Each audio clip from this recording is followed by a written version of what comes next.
مسلم شریف حدیث دی.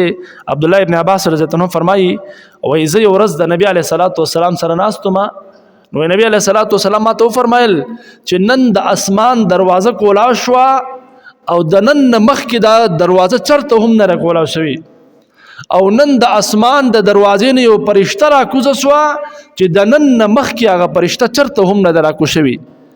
نبی علیه الصلاة والسلام وایي هغه فرشتې ما ته ووایي چې زه تا ته د دوو رڼاګانو زیری در کومه، دوه داسې رڼاګانې چې د هغې زیری در کومه چې دا رڼاګانې او دا زیری د دې نه مخکې هېڅ پیغمبر ته هم نه دی ورکړی شوی.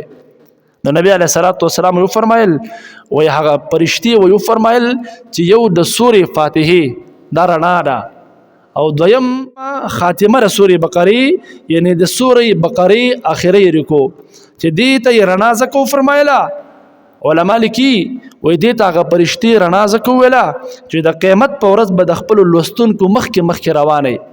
سورې فاتحه چې څوک ډېر لولي او د سورې بقرې آخري رکو چې څوک ډېر ولولي، نو وایي د قیامت په ورځ به دا د خپل ویونکي نه مخکې روانئ او د هغه لپاره به دی شفاعت کوي. نو معلومه ده چې محترمو چې موږ تاسو له د سورې فاتحې بار ویل پکار دي.